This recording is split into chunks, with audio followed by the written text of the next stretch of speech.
Saudações a todos, sejam bem-vindos a mais um vídeo do canal Otávio Toledo, que no caso é o meu nome para quem não sabe e para quem sabe também. O vídeo de agora vai ser uma reação a um vídeo que o professor Ricardo Marcílio postou ontem ainda, falando a respeito da reação dos dirigentes dos BRICS às tentativas de intimidação dos Estados Unidos, especificamente do Donald Trump, mostrando que, na verdade, os países dos BRICS não têm medo do homem laranja, como não poderia deixar de ser. A gente vai assistir aqui e fazer alguns comentários quando for pertinente. Mas antes de começar, eu peço a todos, como sempre, que curtam o vídeo caso gostarem dele, se inscrevam no canal caso ainda não sejam inscritos, deixem seus comentários e compartilhem com os amigos. E se quiserem dar uma forcinha direta aqui para o canal, podem fazer isso através do Pix. O QR Code e a chave estão aqui embaixo, no canto inferior direito. Ó, viajando aqui já. Canto inferior direito da tela. Então, sem mais delongas, vamos começar. Boas notícias na relação entre Estados Unidos e Brasil. Trump alega pela primeira vez que está disposto a aberto ao diálogo com o presidente brasileiro. Ao mesmo tempo, Lula garante que quer negociar com Trump. Haddad confirma que tem uma reunião marcada para essa semana com Scott Bessent, secretário do Tesouro, e talvez tenhamos algumas importantes novidades. Mas, ao mesmo tempo, existem divergências bem gritantes que podem atrapalhar ou até mesmo piorar as relações. Vamos discutir aqui no vídeo. Falar um pouquinho também, cara, sobre as importantes conquistas territoriais que vêm acelerando por parte dos russos, com conquistas de cidades importantes para a logística da batalha contra a Ucrânia, e com o Sergei Lavrov falando da possibilidade de acordo com os ucranianos, mas talvez não exatamente aquele acordo que o Trump previa. Vale lembrar, galera, que o Trump aumenta a sua retórica nuclear, também por conta das declarações de Dmitry Medvedev, conselheiro de segurança, deslocando 2 submarinos nucleares para posições próximas do território russo e afirmando com todas as letras: estamos prontos para uma guerra nuclear contra Vladimir Putin. E para quem não sabe, ontem eu fiz um vídeo reagindo justamente a essa notícia do posicionamento de submarinos nucleares dos Estados Unidos próximos à costa russa, que é um recado bem claro para qualquer país dentro da geopolítica internacional. O posicionamento desse tipo de arma só não é mais contundente que o posicionamento de um porta-aviões, talvez, mas é uma ameaça bem clara. Falar um pouquinho também sobre os desafios dos BRICS. Os BRICS estão desafiando as sanções do presidente Trump. E isso pode ser uma questão importante nessa disputa, nessa guerra comercial, que pode passar a valer a partir do dia 8 de agosto, e finalizar falando também sobre o aumento da pressão contra Israel, com a Alemanha admitindo pela primeira vez a aplicação de sanções contra Benjamin Netanyahu.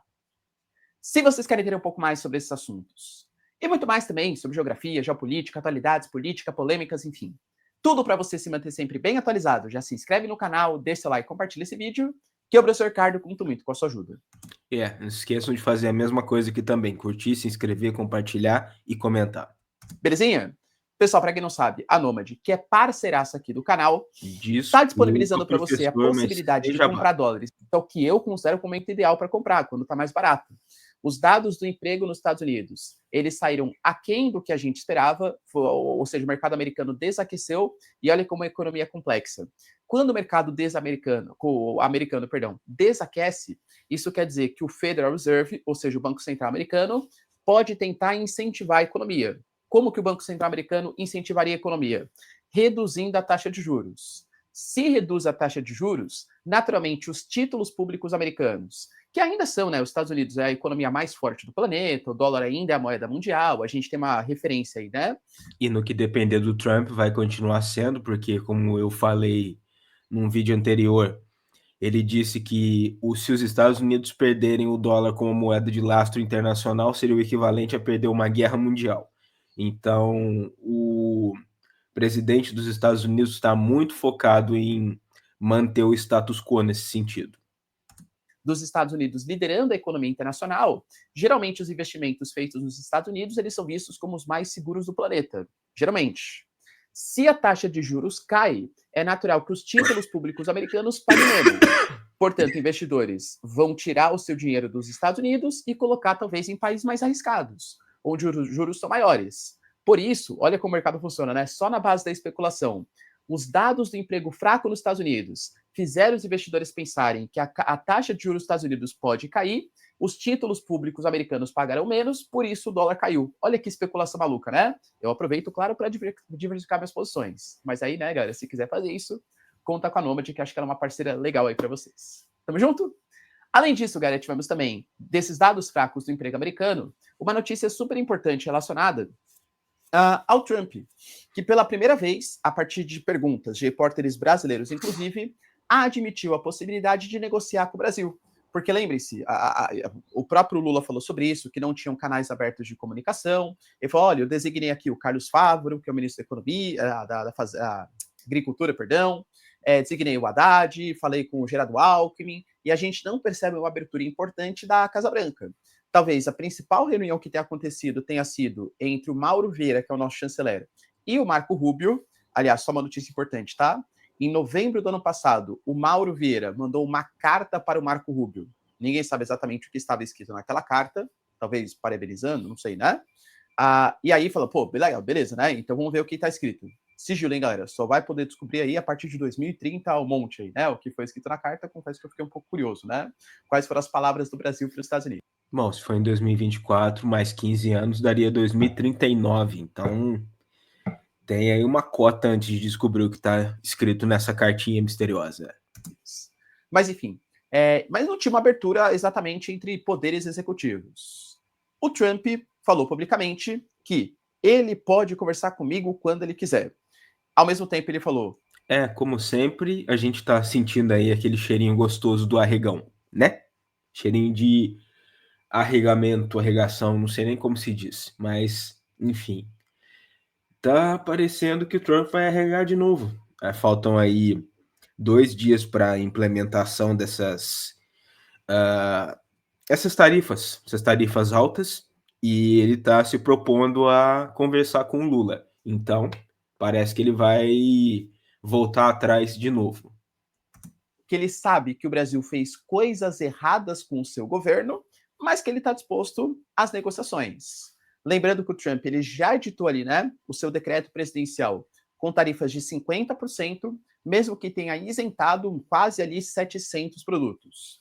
Dos nossos 40 bilhões, que é o que a gente exporta para os Estados Unidos, a gente teve taxas em mais ou menos 15 bilhões. Vamos colocar ali mais ou menos, uns 35, 30% da nossa pauta de exportações. Não foi tão ruim quanto a gente esperava, mas ainda assim traz um impacto significativo em setores importantes, como, por exemplo, o setor de café, o setor de frutas, tanto que já existem planos do próprio governo federal para talvez fazer uma manutenção de empregos, subsídios econômicos, compra de excedentes, algo do gênero, para proteger os setores que vão ser mais atingidos pela taxação. Só que só essa abertura já soa, claro, como uma boa notícia do ponto de vista comercial, porque ter acesso ao mercado americano, que é o principal mercado do planeta, não é importante para o Brasil, é importante para qualquer país do mundo. Essa parte que o Marcílio fala a respeito das medidas de proteção a esses setores que vão ser mais afetados pelo tarifaço, isso é uma coisa que liberais normalmente detestam, que é intervencionismo na economia, eles não gostam nada disso, mas eu vejo como uma atitude necessária, até porque um impacto sobre essas indústrias vai impactar a economia brasileira de um modo geral, o que obviamente não seria bom. Então, eu acho que é uma medida esperada e até acertada, se for mesmo implementada. Tanto que, por exemplo, o Lula vem dessa declaração, colocou que ele sempre esteve aberto ao diálogo. Ele colocou, né, quem define os rumos do Brasil são os brasileiros e as suas instituições. Neste momento, estamos trabalhando para proteger a nossa economia, as empresas e os nossos trabalhadores, até para dar uma resposta às medidas tarifárias dos Estados Unidos. Professor, que ótimo! Quer dizer, então, que vai ter uma reunião? Já teria uma possibilidade de uma aproximação, porque em setembro, claro que tem agosto inteiro ainda, né, e 50% durante agosto inteiro já é problemático, mas em setembro tem cúpula da ONU, que vai ser realizada em Nova York, o Lula vai participar, o Trump muito possivelmente também, e poderemos ter uma cúpula ali bilateral entre os dois. Só que, do mesmo jeito que eu coloquei para vocês que as notícias são positivas, porque mostrou uma abertura ao diálogo, percebam que o Trump falou que o governo brasileiro fez coisas erradas. Muito possivelmente está se referindo às questões políticas do Brasil, até mesmo a aplicação, por exemplo, da Lei Magnitsky contra Alexandre de Moraes, e possivelmente, palavras aí, né, do Paulo Figueiredo, Eduardo Bolsonaro, contra outras autoridades do Brasil. O que a gente vai ver num futuro próximo, possivelmente com essa abertura para negociação, é os Estados Unidos realmente vão comprar uma briga, uma guerra tarifária com o Brasil por conta de questões políticas brasileiras? Isso é tão sensível, isso é tão importante, ou isso foi uma justificativa para tentar afastar o Brasil dos BRICS? Isso aí, para mim, tem toda a cara de justificativa, não tem jeito. As alegações que o Trump fez para justificar esse tarifaço são coisas que a gente sabe que ele não tá nem aí, especialmente a questão do Bolsonaro. Ele não liga para o Bolsonaro, ele não liga para o destino do Bolsonaro, não liga se o Bolsonaro vai ser preso, se ele tá solto, se ele tá tendo um julgamento justo ou não. Isso aí tudo é pretexto, é tudo desculpa. Ou talvez fazer com que o Brasil promovesse uma abertura comercial mais importante para produtos americanos. É o que a gente vai ver nos próximos dias. Porque o próprio Lula colocou, né? Se ele quer uma briga política, ele vai ter. Agora, se ele quiser falar de comércio, discutiremos. O Brasil, aparentemente, ele se mostra disposto, mesmo tendo déficit na balança comercial com os Estados Unidos, a abrir o seu país para a entrada de alguns produtos americanos. Talvez colocar cotas de importação em produtos brasileiros, prometer comprar mais produtos dos Estados Unidos em detrimento de outros países, protecionismo específicos. O Brasil aparentemente está disposto a negociar questões comerciais. Agora, questões políticas, de justiça, anistia ao Bolsonaro, tal, pelo menos por enquanto, acho que o Brasil não vai abrir mão. Pelo menos é o que a gente vê. O próprio Haddad colocou, por exemplo, que ele já tem uma reunião marcada com o Scott Bessent, que é o secretário do Tesouro. Ele colocou, penso que essa reunião com o Scott Bessent é muito importante. Entendemos que as relações comerciais não devem ser afetadas por política. Estamos trabalhando no sentido de nos aproximarmos, restabelecermos a mesa de negociações e talvez fazer até uma reunião presencial, Haddad e Scott Bessent.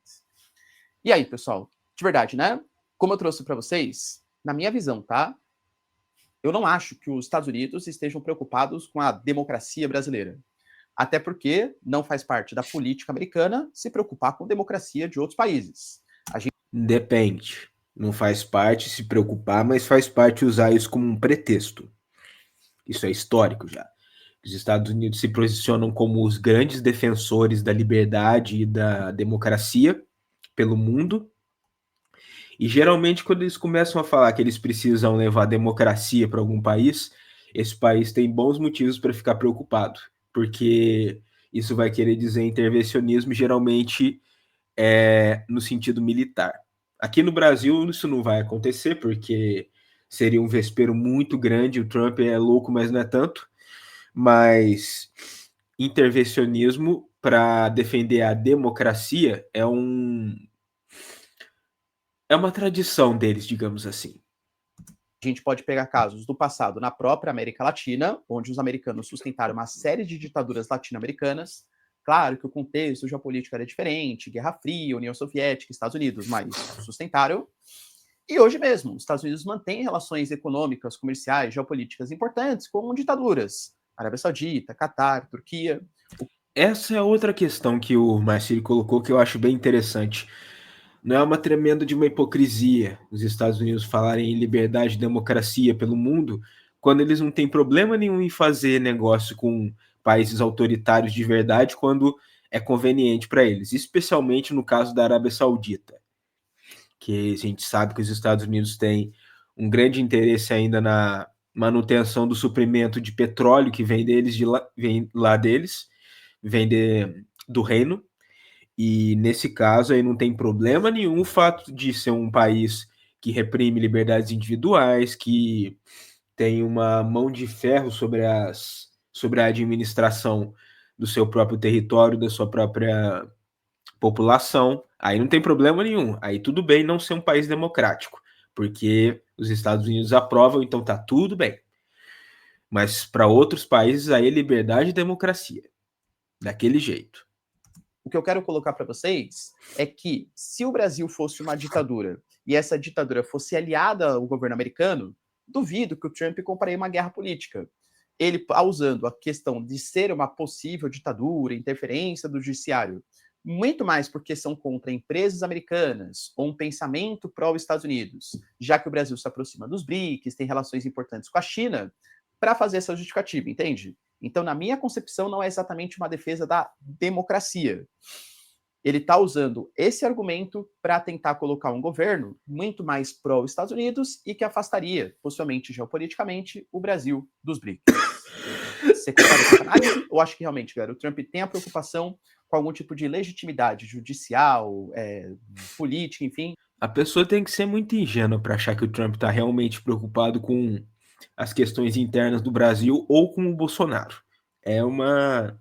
Desculpa, para mim isso é uma ingenuidade sem tamanho. No Brasil. Deixem aí nos comentários. Além disso, galera, tivemos também notícias importantes. Pela mídia The Telegraph, ou seja, uma mídia ocidental, de avanços territoriais sensíveis da Rússia. E, de fato, a Rússia, como eu trouxe para vocês, ela vem fazendo isso. A gente teve, na média, no mês de julho, 130 drones ou mísseis por dia contra o solo ucraniano. É claro que isso esgota, ou aumenta demais, né? Esgota a capacidade do sistema de defesa ucraniano. Isso traz uma queda da moral da população ucraniana, das tropas ucranianas. Além disso, mesmo que em ritmo muito lento, com muita dificuldade, a Rússia vem avançando no campo de batalha. Chazivyar, por exemplo, é uma cidade que foi conquistada ontem pelos russos, depois de quase 16 meses de batalha. E tem gente por aí dizendo que a Rússia está perdendo a guerra, que a Rússia está nas últimas pernas, que tá indo mal, mas pelo visto não é assim, né? Se até a mídia ocidental está afirmando que eles estão ganhando território, eles estão avançando, então não é bem assim. E que fique claro, eu não tenho nenhuma torcida específica por nenhum dos lados dessa guerra. Eu só espero que ela termine logo. Mas é bem claro que a Rússia não está nas últimas pernas, como tem algumas pessoas pintando por aí. Mas avançou, entende? A gente teve, por exemplo, o The Telegraph colocando que agora a ideia é o avanço para Pokrovsk e para Konstantinovka, que são dois centros logísticos importantes, até para posições de artilharia e avanços contra o solo ucraniano. Como eu trouxe para vocês, professor, você acha que a Rússia está disposta a negociar? Tá. Se cumprir as condições da Rússia, tá. Quais são as condições da Rússia?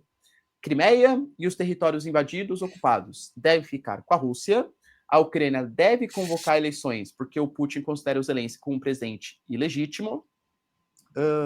A Ucrânia não pode entrar para a OTAN e não pode haver também financiamento, cessões de equipamentos militares para a Ucrânia que coloquem em risco o território russo. Ou seja, basicamente o Putin fala que aceita negociar, desde que a Ucrânia se renda, né? Basicamente isso, tá bom?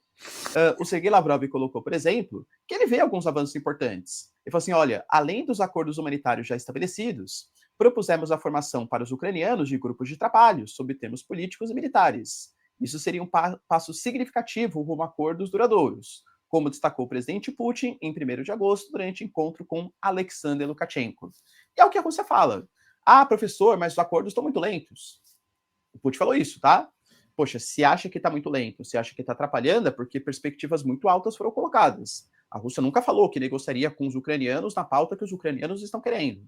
O ritmo de negociações está acontecendo no ritmo que a gente acha que é mais conveniente. Já houve troca de prisioneiros, já abriu canal diplomático, só que o Trump considera isso passos muito lentos. Ele até mostrou que ele estava decepcionado com o Putin, porque o Putin, segundo o Trump, né, tivemos ótimas conversas, e de repente, quando eu vi, o Putin estava mandando ali drones, mísseis, enfim, em direção ao solo ucraniano. Nossa, que engraçado, né? Parece até que eles estão em guerra. Que coisa curiosa. Mostrando que eles não estavam dispostos a negociações. A partir disso, o Trump colocou um ultimato no dia 8 de agosto, 10 dias a partir do dia que ele citou, né? Para estabelecimento de um cessar-fogo, se não sanções secundárias de 100%, não só contra os russos, mas contra países que negociam com os russos, podem ser aplicadas. O próprio Trump falou sobre isso ontem, né? Creio eu que os russos eles já aprenderam a contornar parte das sanções americanas. Mesmo assim, elas serão aplicadas não contra a Rússia, mas também contra parceiros que negociem com os russos. E nisso está incluso Brasil, China, Índia, União Europeia, Coreia do Sul. A gente sabe, galera, que também, isso é um ponto importante, tá? Os Estados Unidos estão querendo aumentar a venda de GNL, o gás natural liquefeito. Se os Estados Unidos propõem sanções de 100% contra quem negocia gás ou combustível com os russos, naturalmente a União Europeia, a Coreia do Sul, os países vão ter que achar mercados alternativos. Entende que os Estados Unidos, sancionando a Rússia, se oferece... A questão do gás natural liquefeito é que ele é uma modalidade de gás natural que acaba sendo mais custosa de se negociar, porque justamente você precisa de toda uma infraestrutura para liquefazer o gás, precisa de uma infraestrutura específica para o transporte, geralmente feito através de navios específicos, e precisa de toda uma infraestrutura para processar esse gás uma vez que ele chega no seu objetivo, no seu destino final. Existem terminais específicos que precisam ser construídos para processar o gás, tornar ele, fazer ele ficar no estado gasoso de novo para ser usado. Diferente do gás russo, que é transportado para a União Europeia, para a China, via gasodutos, ou seja, ele passa já como gás diretamente para o seu destino final, o que torna ele muito mais competitivo, muito mais barato. Mas os Estados Unidos estão exportando bastante gás natural liquefeito, especialmente para a Europa, para a União Europeia, para tentar contrabalançar a influência russa.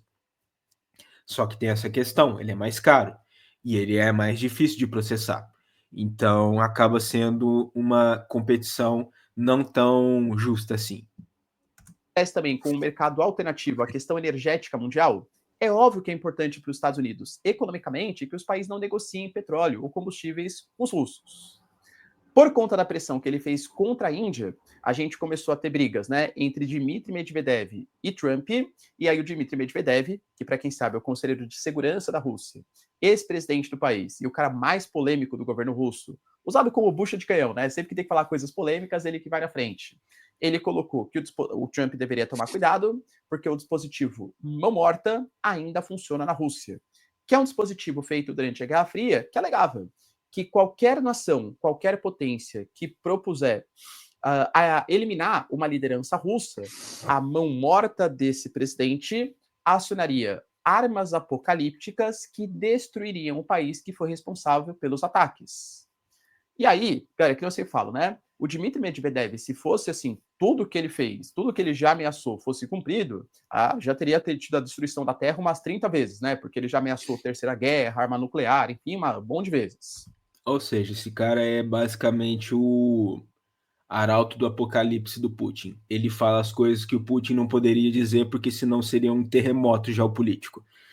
Então ele coloca o Medvedev para poder fazer as ameaças não tão veladas assim, ou as ameaças diretas. É basicamente isso que o Medvedev serve. Ele serviu como presidente na época que o Putin não podia ser reeleito, e ele funciona basicamente como um pau-mandado. É isso. Mas algumas movimentações estão diferentes da Rússia. O Putin, por exemplo, anunciando a produção em massa dos mísseis Oreshnik, o destacamento militar, por exemplo, de mísseis em Belarus. Ele fala que essa produção, a primeira leva acabou, mas ela vai continuar no futuro próximo. E querendo ou não, o Dmitry Medvedev não é um apresentador de TV, não é alguém que não tem influência política. Ele é um ex-presidente e é um conselheiro de segurança. O que o Trump alegou? Vou levar a sério. Não sei se a Rússia está falando sério ou não. Por conta disso, Trump deslocou 2 submarinos nucleares que têm capacidade de garantir centenas de ogivas nucleares serem disparadas contra o território russo. Esses submarinos nucleares, segundo Trump, se aproximaram do território russo em posições estratégicas, não sei se é pelo Báltico, pelo Pacífico, não sei, mas que hoje ameaçam. Na verdade, ninguém sabe, né? E esse é exatamente o objetivo. O objetivo final dos submarinos nucleares é que ninguém saiba a posição deles. Porque se souberem, fica fácil de destruir. Mas a ideia mesmo é que eles fiquem ocultos, para que eles possam servir como uma dissuasão. A palavra é dissuasão. Para evitar que outros países pensem em atacar o país que detém esses submarinos. Porque sabe que se eles atacarem, os submarinos vão poder retalhar. Ou pelo menos, né, funcionam como elemento de dissuasão, segundo Trump, contra a Rússia. O próprio Trump colocou ontem que, pelas declarações que ele tem que levar a sério, porque é um político influente da Rússia, hoje os Estados Unidos estão preparados para uma guerra nuclear contra a Rússia. Claro, galera, não acho que vai acontecer. Talvez o Dmitry Medvedev, né, deva ter levado. Aí foi longe, hein? Falou demais, né?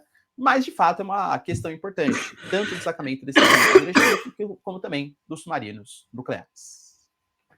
Além disso, galera, se a Índia esteve envolta em polêmica, De fato, o Trump, olha como as coisas mudam, né, na geopolítica. Ontem à noite ele tinha destacado que ele tinha ouvido que realmente a Índia cumpriria as ameaças dos Estados Unidos de possíveis sanções de 100%, porque lembra, a Índia ela foi tarifada em 25% mais multas. Não sabe qual o valor dessas multas.